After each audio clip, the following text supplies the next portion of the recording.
citizens of St. Lucia, our country is at a critical juncture in its development. Despite the complicated global challenges that confront us, including climate change, inflation, supply chain issues, and the Ukraine-Russia war, we have registered many successes during our short time as a government. These successes are a result of prudent financial management, policies that put you, the people, first, the confidence of the private sector, and the cooperation of civil society groups and trade unions. Your resilience allowed us to cushion the COVID-19 onslaught on families, businesses, and our way of life. It is because of that resilience, that survival nature, which captures our spirit as St. Lucians. A business survey conducted by the Chamber of Commerce has registered improved business performances. The NIC has reported, for the first time in its history, a record number of contributors to the fund. Investor confidence is back, as evidenced by the number of investment projects which will take off next year. We are recording some of the best tourism figures, and we continue to be recognized globally for our unique product offerings. However, we risk losing all these gains by the persistently high incidence of homicides which we have been recording, especially over the last 6 years. We have been nurturing an environment over the years of tolerance for corruption where crime thrives. Our crime situation is not a sudden phenomenon. We did not just get there. Successive governments have grappled with this situation. It has hurt us. It has caused pain to families and threatens the fabric of our society. But crime has continued to plague us for too long. We must fight back and take our communities. We must fight the scourge of crime individually and collectively as a country. To achieve this, we need you, the citizens, to promote a zero tolerance towards criminality of all forms.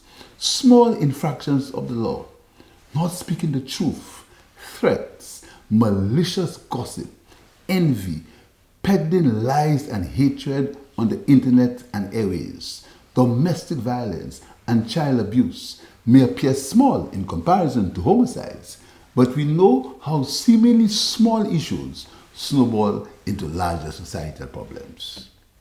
The underlying causes of crime make it a complex issue that cannot be left to the police alone and the government to solve.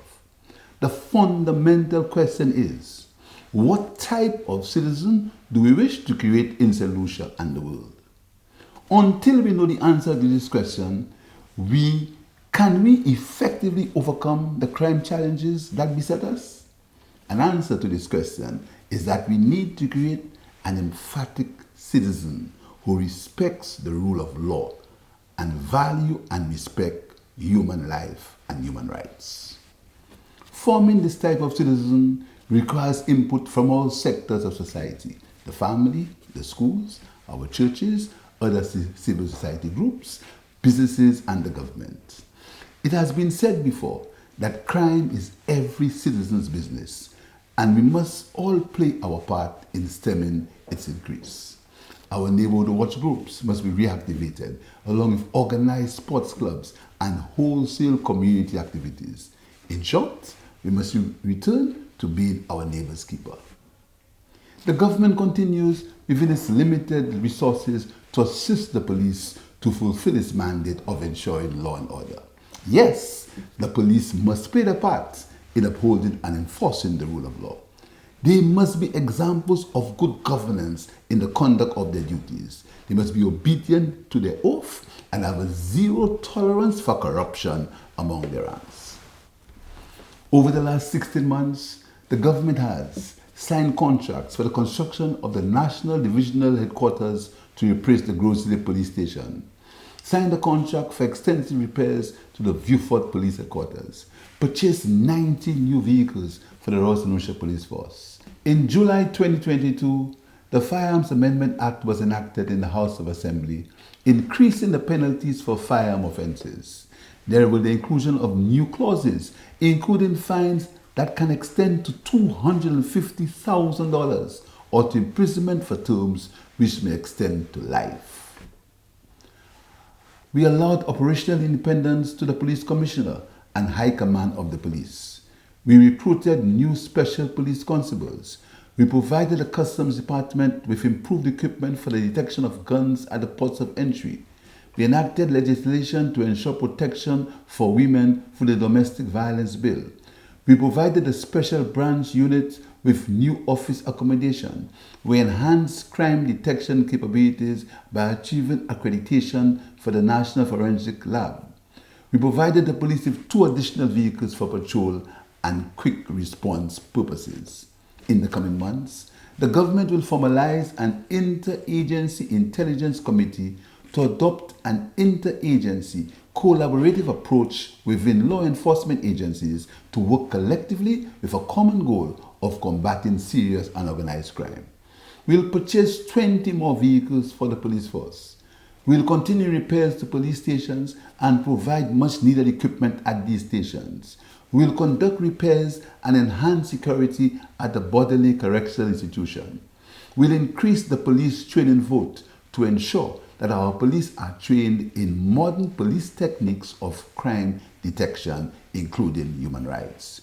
We'll review the promotion policy for the police. We'll commence the construction of a new Halls of Justice. We'll operationalize the Swift Justice Project to reduce the backlog of cases and to inspire confidence in our judicial system. We will intensify efforts to detect and eliminate corruption among members of the police force and other law enforcement agencies.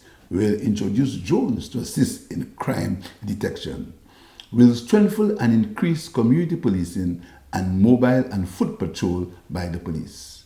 We will commence the reconstruction of the custody suites, which was inadvisably and hastily demolished in 2021. We will provide the police with new crime fighting techniques and special training. We'll install cameras at strategic locations around the island. In addition to law enforcement, the government has instituted several social interventions. We continue to provide safety nets for our vulnerable citizens within our tight fiscal space. These include enhanced social projects and food and gas subsidies, including rehabilitation programs for released offenders. Only on Tuesday, we borrowed from the Caribbean Development Bank $5 million to assist the vulnerable in our country. Over 8,000 citizens will be impacted. We'll launch an island-wide cleanup campaign starting next week to clear verges, roadside hedges, and overhanging branches to increase visibility to pedestrians and motorists, and we have them maintained.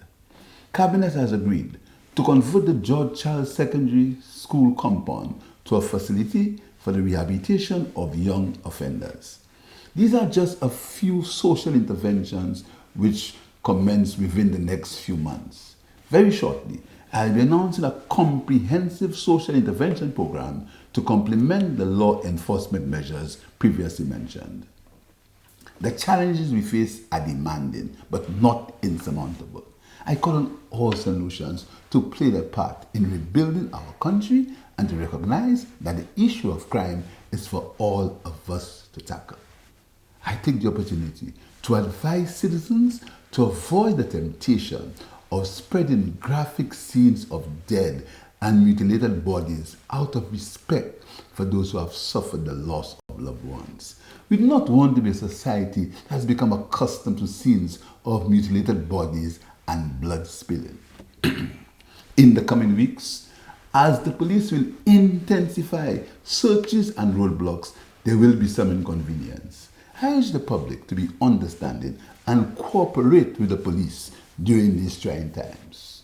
In November this year, the police confiscated 29 firearms and over 470 rounds of ammunition.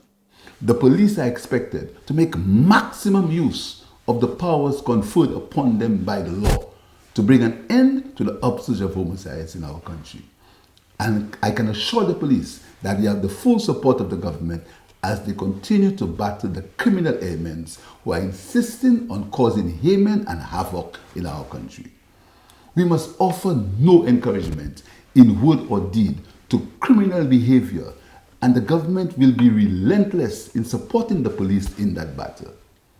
The majority of St. Lucians are hospitable, peaceful, law-abiding and loving people. We can't afford the criminal minority to compromise our way of life. Our island must remain a desirable place for us to live, work and recreate, and a welcoming country for the thousands who visit us every year. Collectively, we need to confront these criminals that seem to be creating an atmosphere of fear and trepidation. As a people, we must not allow criminality to overcome us. Let us all play our part as we continue to fight together. As Prime Minister, you have my full support and commitment in this battle.